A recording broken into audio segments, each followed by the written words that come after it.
What's happening, you beautiful ghouls and ghoulies? Today we are going to be doing a brief history on Evil Dead Rise. So the film is officially due out in a couple of weeks' time. I'm pretty sure it's April 20th here and April 21st all around the world. It has had its premiere at South by Southwest.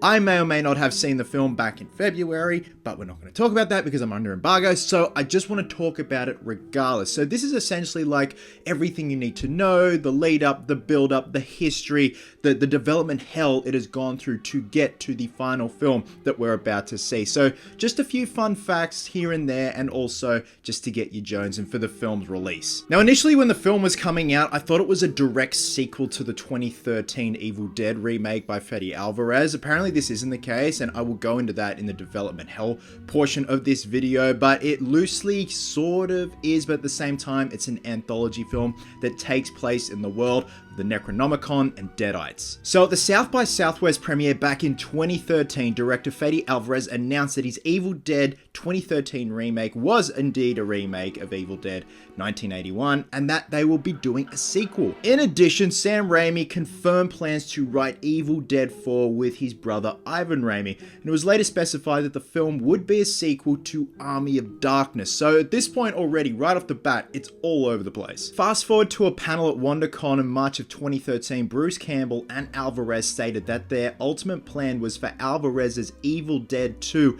and Raimi's Army of Darkness 2 to be followed by a seventh film which would merge the narratives of Ash Williams and Mia Allen. Campbell confirmed that he would reprise his role as Ash in Army of Darkness 2, and Alvarez later that month tweeted to his followers that Raimi would serve as director of Army of Darkness 2. By November, Campbell expressed doubts in a fourth Evil Dead film, and in September of 2017, during a panel at Fan Expo Canada, Campbell stated that he believes the only successful future for the franchise is via a premium cable network, citing Ash vs. the Evil Dead on Starz as an example. And ultimately, we got that, and it turned out really well. It's a great show. Moving to July of 2019, Raimi discussed the future of the Evil Dead franchise, saying that we'd like to make another Evil Dead feature, and in fact, we're working on some ideas right now. Raimi said that he would be interested in making another film with Campbell. However, Campbell earlier claimed that he had retired from the role of Ash Williams. He said another option would be a sequel to the 2013 reboot. However, he is unsure if Alvarez would even want to make a sequel, because apparently the director was a successful artist in demand right now. Now let's go to October of 2019. Raimi announced at New York Comic Con that a new film was finally in development, and Robert G. Tappert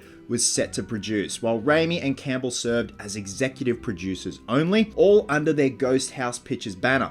And then flash forward to June of 2020, Campbell revealed that Lee Cronin was handpicked by Raimi to write and direct the film, then titled Evil Dead Now. And after Cronin previously collaborated with Raimi on the horror streaming series 50 States of Fright. In May 2021, New Line Cinema, who distributed the first film, had picked up the film, which is scheduled to be released on HBO Max and retitled Evil Dead Rise. In May of 2021, it was reported that Australian actors Alyssa Sutherland and Lily Sullivan had been cast in their lead roles, Beth and Elle, two estranged sisters in the film. And then in June of 2021, Gabrielle Eccles, Morgan Davies, and Nell Fisher were added to the cast. Bruce Campbell, who had expressed interest in returning to the character of Ash, instead coming on board as a producer for the film alongside his friend Sam Raimi. Principal photography began in New Zealand on June 6 of 2021, with David Garbett serving as a cinematographer. And Garbett previously served as a cinematographer on several episodes of Ash vs. Evil Dead, which also filmed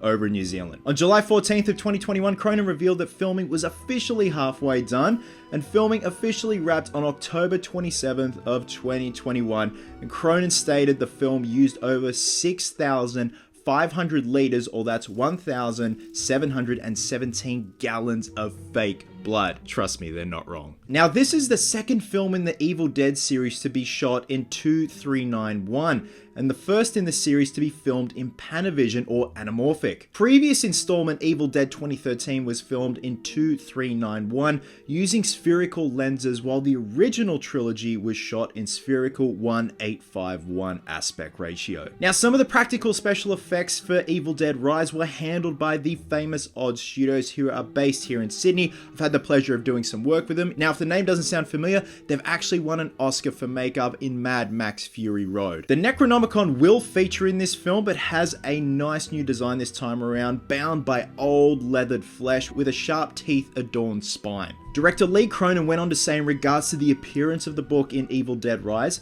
there are connections to the past. In one of the earlier meetings I had with Sam Raimi, I said there's 3 Necronomicons. You had one, 2013 director Freddy Alvarez had one, and I'm going to take another one. These books may all have slightly different personalities, and it's not exactly the same book necessarily that Ash had in the cabin, but it's very, very firmly related, and it could even be more dangerous. It's like the bastard cousin of the other books, and they're the bastard cousin of this. Now, after post-production was completed, Evil Dead Rise had its world premiere at South by Southwest on March 15th of 2023 before its theatrical release on April 21st, 2023 by Warner Brothers Pictures. Despite one person having mixed feelings on the film during the South by Southwest. I think that's what happened. Yeah. What are you doing here? Get the fuck out of here.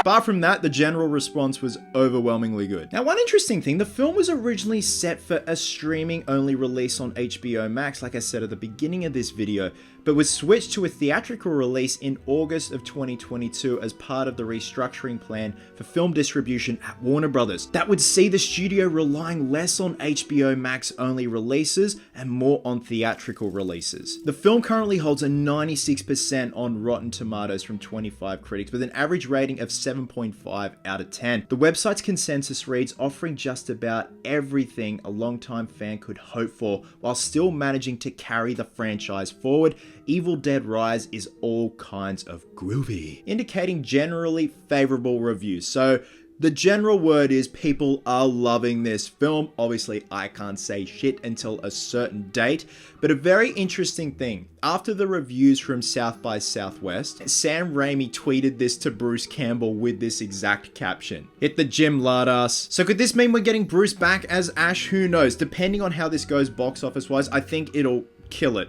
Pun intended. But hell yeah, it would be so cool to see this world of Evil Dead Rise clash with the world of Ash Williams. Possibly bring 2 Necronomicons together. I don't know.